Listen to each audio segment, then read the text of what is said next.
Pense num dia louco. Foi ontem. Como eu disse no vídeo de ontem, o primeiro vídeo de ontem, o meu carro quebrou de novo, tive que empurrar, parou no semáforo, tive que empurrar lá para outra quadra. Foi a primeira notícia ruim do dia. Mas depois coisas foram mudando e surgiram várias coisas ao longo do dia que eu quero compartilhar com vocês aqui. Então a primeira delas foi que eu entrevistei ontem a Débora Diniz. Foi uma conversa muito legal, porque ela foi uma das entrevistadas pelo New York Times para falar sobre a ascensão da extrema-direita no YouTube, como o YouTube radicalizou as pessoas. Então foi uma conversa muito legal mesmo. Eu fiz um hangout com ela aqui. Se vocês não conferiram, assistam o vídeo de ontem, porque realmente tem muito conteúdo para reflexão, para entender esse momento e para compreender o que está acontecendo. Eu tenho acompanhado a trajetória da Débora Diniz desde o ano passado, quando ela se sentiu obrigada a deixar o país por causa das ameaças. Então realmente uma história comovente no sentido de quão absurda a situação se tornou no Brasil, não apenas para ela, mas também para outras pessoas que foram obrigadas a deixar o país por causa do clima polarizado e de agressões, de ameaças e de intimidação. Então vale conferir. E depois ela deixou um recado no Twitter que realmente é gratificante, né? Saber que tem pessoas dessa qualidade intelectual do nosso lado. Ela diz o seguinte aqui: Henry, seu canal é das melhores coisas que há no cenário brasileiro. Há conhecimento e civilidade, acolhimento e criatividade. Então eu agradeço muito a Débora, a participação dela aqui. Eu quero que ela volte outras vezes também, porque eu sei que o pessoal adora as participações dela aqui. E também em seguida, né, saiu uma reportagem na Veja, um artigo na Veja, do Felipe Vilicic, que já escreveu outros artigos falando sobre resistência, sobre os canais que surgiram em oposição ao Bolsonaro e esses canais extremistas de direita, e ele menciona esse artigo do New York Times, é um artigo resposta a essa publicação do New York Times, no qual ele discorda um pouco do papel radicalizante do YouTube. Ele comenta aqui o artigo, vale ler, vale conferir, e ele menciona o meu canal também, menciona alguns canais da resistência, então vale conferir. Talvez merecesse uma análise um pouco mais aprofundada aqui no canal, para a gente comentar esse artigo do Felipe. Como eu estou viajando nesses próximos dias, talvez eu não possa fazer em breve, mas talvez no sábado. Eu vou pensar aqui, se tiver um tempinho, eu posso sentar e analisar esse artigo do Felipe Vilicic, porque é interessante também para poder servir de contraponto ao que a gente tem debatido aqui sobre o YouTube, os algoritmos do YouTube e como eles radicalizaram. E outra pessoa também que mencionou meu canal no Twitter ontem, isso foi totalmente inesperado e surpreendente, foi o Paulo Coelho, gente. O maior best-seller brasileiro da história, um dos autores que mais vendeu livro no mundo. Realmente é surpreendente. Ele comentou aqui referente à suposta saída do Nando Moura do YouTube, né, que ele fez um vídeo ontem dizendo que vai sair do YouTube, e daí o Luiz de Vasca publicou aqui uma série de vídeos no qual o Nando Moura disse que vai sair do YouTube, então a gente não pode levar muito a sério isso. E daí o Paulo Coelho comentou aqui, né, obrigado, agora migrem para o excelente canal do Henry Bugalho. O Paulo Coelho foi uma das minhas influências de adolescência. Entre os 14 e 16 anos eu li tudo que o Paulo Coelho tinha escrito naquela época, li O Alquimista, obviamente, li Diário de um Mago, li As Valquírias, li As Margens do Rio Pedra, Sentei e Chorei, li Monte 5, li o Manual do Guerreiro da Luz, li Maktub, li Brida, tudo que ele tinha publicado naquele momento eu li. E foi realmente um autor assim, que durante um bom tempo fez minha cabeça completamente. Depois eu virei um fundamentalista da alta cultura, né? Assim, comecei a ler certos autores e para mim só aquilo que era James Joyce, só aquilo que era Beckett, só aquilo que era, sabe, aquela grande literatura, entre aspas, para mim era o que valia.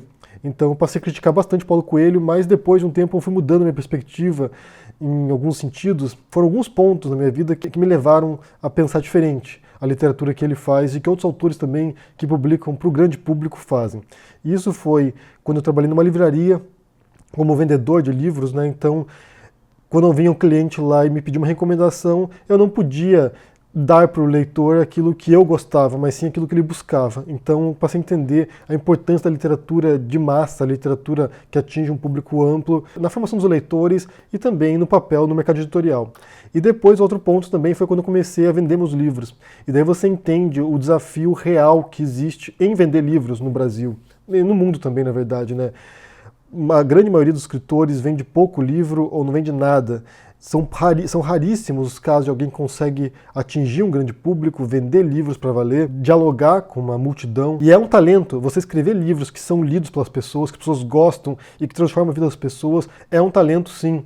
É algo difícil de fazer. Eu fiz vários workshops depois, fiz vários cursos depois sobre escrita de livros de mistério, sobre escrita de livros de suspense, livros de terror. Li o livro do Stephen King, On Writing, no qual ele explica as técnicas dele. Então você percebe que as pessoas trabalham com literatura comercial que atinge uma grande massa de pessoas.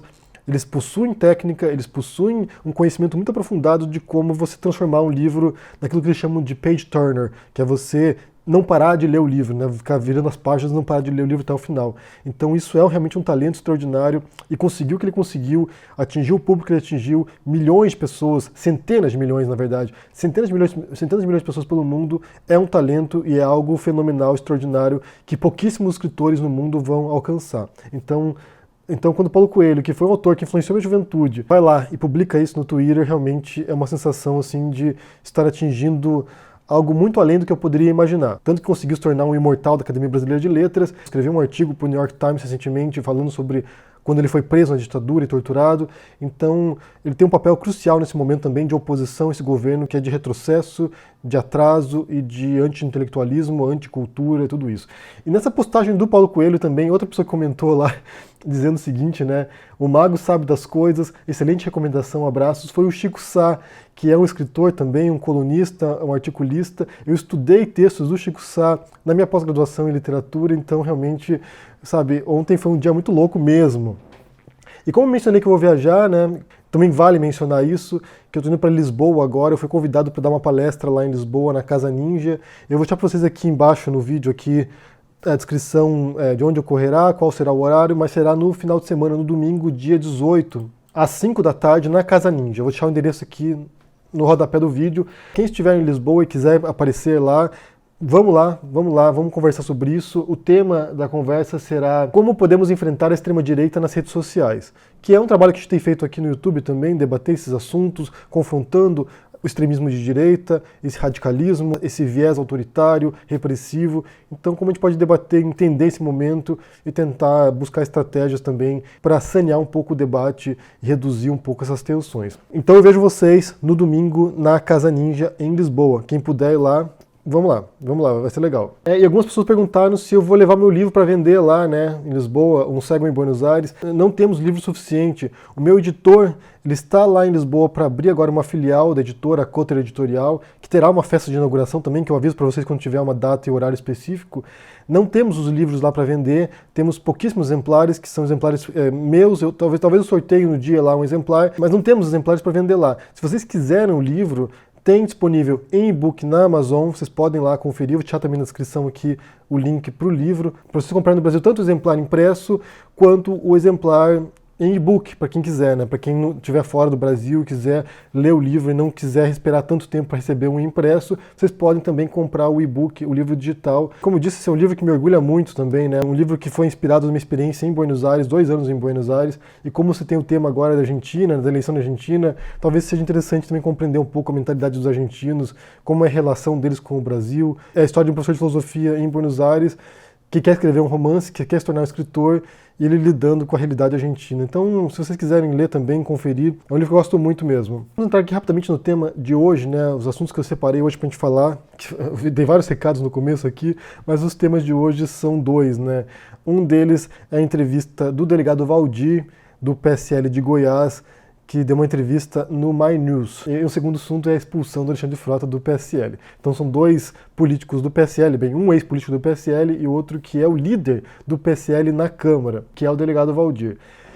Para começar, eu quero falar um pouco, né? Eu acho tão estranho isso, né? Deputado, delegado Valdir. É tão estranho quando a pessoa tem esse tipo, vai acumulando esses títulos, né? Por exemplo, deputado, professor alguma coisa, ou deputado, sei lá, advogado, deputado neurocirurgião fulano, ou deputado cobrador de ônibus. Então, assim, eu acho um pouco estranho, porque ele não é delegado mais, agora ele é um deputado, né? Então eu acho estranho quando a pessoa utiliza esse outro título dele. E se vocês assistirem essa entrevista no My News, gente, talvez seja a coisa mais bizarra que vocês viram até agora, né? Porque as coisas podem piorar, né? Pode ficar mais bizarro ainda. Mas é uma entrevista realmente assustadora, e você vê o quilate, né, o grau dos participantes, dos integrantes, dos políticos do PSL, né, como realmente é um zoológico aquilo ali.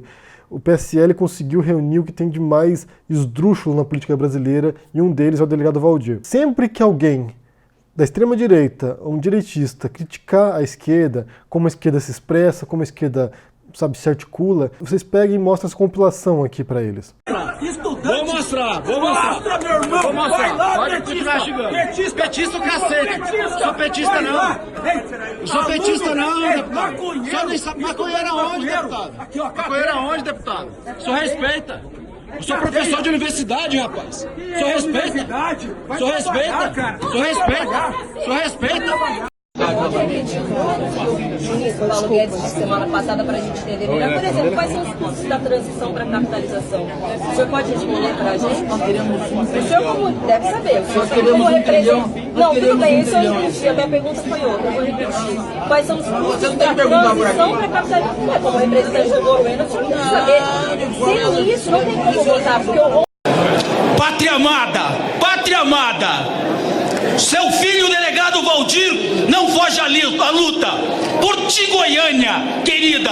Por ti, Goiás. Pelo meu país. Por Deus. Por minha família. Pelas famílias, pelas pessoas de bem. Meu voto é sim. Fora Dilma. Fora Lula. Fora o PT.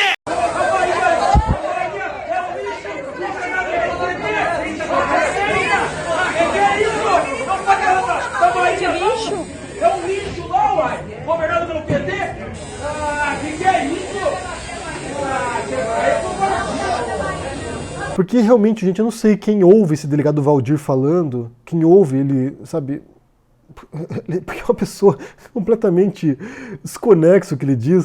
Eu não sei como é que alguém ouve essa pessoa falando e decide votar nessa pessoa depois. Quando eu vejo pessoas como esse delegado Valdir aí na política brasileira, líder do partido na política, e que reflete também o próprio Bolsonaro, né, também que está no mesmo nível do delegado Valdir. Quando eu vejo pessoas dessa no parlamento brasileiro, eu fico pensando que a democracia brasileira realmente fracassou, porque eu fico pensando quem se pensa representada por ele.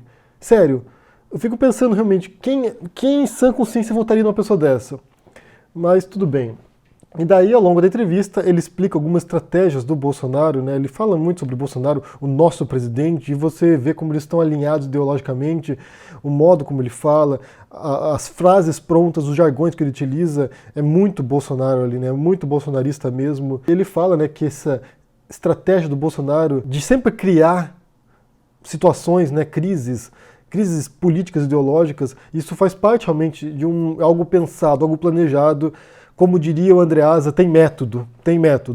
Então, não é por acaso. Aparentemente, né? Segundo o delegado Valdir, o Bolsonaro faz intencionalmente isso, de sempre criar confusões, sempre criar algum tipo de caos. É uma estratégia destrutiva mesmo, de sempre pôr a oposição na retaguarda, no contrapé, e você sempre tem que ficar defendendo e refutando e retrucando as bobagens que o Bolsonaro diz. Segundo o delegado Valdir, né? É o que ele fala nesse programa, que tem estratégia sim, e que é intencional, e que tem a ver com o diálogo deles com as bases deles, as bases bolsonaristas, as bases fanáticas deles. E ao longo da entrevista, o delegado Valdir comete um ato falho que eu quero pôr para vocês aqui. Reduzimos o emprego, os índices de criminalidade, reforma da Previdência graças ao Rodrigo Maia, mais uma proposta levada pelo Guedes, reforma tributária vem aí, pacote anti-Moro... Anti-Moro? Anticrime. Anticrime. Temos um ato falho aqui, deputado? O ato falho, ele foi analisado pelo Freud, né, o pai da psicanálise, que segundo Freud diz o seguinte: virtualmente todos os erros de fala são causados pela intrusão de ideias reprimidas do inconsciente na emissão consciente da fala de alguém. Ou seja, segundo Freud, segundo a psicanálise, quando você está falando e você faz um ato falho, né, que você dizer o contrário do que se queria dizer, algum tipo de equívoco, algum tipo de erro que modifica aquilo que se queria dizer, segundo Freud, isso tem a ver com uma intrusão do subconsciente, né, do inconsciente, algo que você pensava, realmente queria dizer, e ao longo da sua fala que você tentava mascarar isso, você acaba dizendo. Então quando ele fala, por exemplo, reduzimos os empregos, ou depois o pacote anti-Moro, talvez ele esteja expressando aquilo que ele realmente pensa. Embora tenha havido uma pequena redução do desemprego no Brasil, pode ser que isso leve a desemprego adiante também, e o pacote anti-Moro, né? Você tem visto agora o Bolsonaro tentando fritar o Moro, se afastando do Moro em alguns sentidos, então pode ser que haja um pacote anti-Moro no PSL também para descolar dele e depois jogar para escanteio o Moro. Mas vale você assistirem essa entrevista porque, como eu disse, é realmente bizarra. Ali você tem uma dimensão, você pode mensurar o nível de desconexão da realidade desse governo e do PSL e de maluquice dessas pessoas, porque realmente, como eu disse, eu não sei quem em sã consciência vai lá na urna e vota pro delegado Valdir. Isso é assustador. Isso é assustador, isso... Eu não sei. E o outro caso que aconteceu também essa semana foi o Alexandre Frota. E nessa entrevista, o delegado Valdir, como disse, é o líder do partido na Câmara, ele assegura, ele garante que o Alexandre Frota não seria expulso do partido. E no dia seguinte o que acontece? O Alexandre Frota é expulso do PSL. Então, não dá para confiar no que eles dizem, né? E o que aconteceu, né? Qual foi a história do Alexandre Frota? O Alexandre Frota, ele é um bolsonarista, ele apoiou o Bolsonaro ao longo do ano passado inteiro, né? Ao longo da campanha eleitoral, colou no Bolsonaro, se elegeu por causa do Bolsonaro em grande medida, né? Por causa do PSL, e quando entrou no governo ele já começou, aos poucos, criticar o governo. Começou gradualmente criticando o governo, até que um ponto se tornou insustentável para o PSL ter alguém constantemente criticando o presidente. E no segundo turno da reforma da Previdência, o Alexandre Frota se absteve de votar. Ele não votou contra, mas ele não votou a favor também, ele se absteve. Isso foi a gota d'água para eles, né? Na verdade, a gota d'água acho que foi mais as críticas que o Alexandre Frota fez à nomeação do Eduardo Bolsonaro para o cargo de embaixador nos Estados Unidos. Isso para o Alexandre Frota foi também inaceitável, ele passou a criticar veementemente. Eu vi uma entrevista dele dizendo que ele estava se arrependendo do voto no Bolsonaro, e eu fico pensando também o que a pessoa precisa, né, para poder se arrepender do voto, porque, cara, é um governo maluco, né, um governo insano. Muitas coisas já poderiam ter servido de pretexto para se arrepender disso. Acho que o Golden Shower já seria um pretexto bastante plausível para você não querer mais apoiar o governo. Eu vou já para vocês aqui várias reportagens que analisam o caso do Frota, né, esse afastamento do Frota do Bolsonaro, mas tem um trecho aqui interessante de uma reportagem do G1 que vai fazendo uma linha do tempo das críticas do Alexandre Frota ao governo. Tem uma fala dele aqui de julho de 2019, né, uma entrevista que ele deu para a revista Época, ele fala assim: Bolsonaro é a minha maior decepção. E depois, mais adiante, fala: eu conheço 2 Bolsonaros, o meu amigo até o dia da eleição e outro presidente. Prefiro não falar mais. E isso aqui, é engraçado que isso aqui está muito alinhado com uma fala que o Bibiano, que era o presidente do PSL, que foi chefe de campanha do Bolsonaro na eleição, ele falou algo muito parecido com isso, né? Que o Bolsonaro durante a campanha eleitoral era uma pessoa humilde, e depois que ganhou a eleição se tornou arrogante, se tornou outra pessoa. Então isso demonstra um pouco o caráter de psicopata mesmo, que eu já mencionei aqui em outros vídeos sobre o Bolsonaro, de alguém que manipula as pessoas, usa as pessoas e quando chega ao poder descarta os seus aliados. Então talvez nesse sentido aqui, não sei exatamente qual é o contexto dessa frase do Alexandre Frota, o que ele se refere exatamente, mas me remeteu de fato a essa fala do Bibiano, de alguém que usou pessoas para se eleger, que era alguém humilde, né? Bem, vamos supor, né? Vamos aceitar, vamos dar um benefício da dúvida e aceitar que ele pudesse ser humilde durante a campanha eleitoral, alguém que era humilde e depois que se tornou presidente, o poder subiu a cabeça e se tornou outra pessoa. Então aqui, olha, Alexandre Frota, conheço 2 Bolsonaros, o meu amigo até o dia da eleição e outro presidente. Então realmente é assustador também pensar que você tem agora uma pessoa que foi inebriada pelo poder, como ocorre com muita gente também, né? Muita gente chega ao poder e se torna um monstro. Não que o Bolsonaro não fosse um monstro antes, ele já era um monstro antes, mas se tornou um monstro pior e mais perigoso agora. E o Alexandre Frota já está meio que confirmado que ele vai partir para o PSDB agora. E isso também já reforça um outro vídeo que eu fiz aqui falando sobre o Dória, como o Dória é um possível nome muito forte para a presidência no futuro. Então você já começa a ver qual o viés que o PSDB vai assumir de agora em diante, que é talvez de parasitar e de puxar a ala arrependida do bolsonarismo. Então na medida que o Bolsonaro vai ficando impopular, vai perdendo apoio popular, vai se tornando alvo de muitas críticas severas e que vai prejudicando o governo dele, os arrependidos podem começar a migrar agora para o Dória e para esse novo PSDB que também é pavoroso, né? O Dória não é um extremista tão perceptível assim quanto o Bolsonaro, mas também tem uma retórica que em vários sentidos se aproxima do Bolsonaro. Então não sei até que ponto que é trocar 6 por meia dúzia. O negócio é a gente ficar de olho, observar a movimentação aqui e nos preparar também para o que pode vir adiante. Eu quero saber de vocês aqui, se vocês viram essa entrevista com o delegado Valdir, o que vocês pensam dela, gente? Realmente foi pavorosa, foi pavorosa. E depois também sobre essa saída agora, né, essa expulsão, na verdade, a expulsão do Alexandre Frota do PSL, indo agora possivelmente para o PSDB. O que isso vai representar, o que isso pode significar, o que você pensa sobre essas questões aqui. E também reforço o convite aqui para vocês que estiverem em Lisboa, que estiverem em Portugal, no dia 18, nesse próximo domingo, nós estaremos na Casa Ninja de Lisboa para falar sobre como enfrentar a extrema-direita nas redes sociais. Vale conferir e também confira o livro, né? Um Cego em Buenos Aires, tem na Amazon, entrega para todo o Brasil e tem também o livro digital. Então confiram, leiam e depois me deem um feedback também se vocês gostaram, o que vocês pensaram sobre o livro.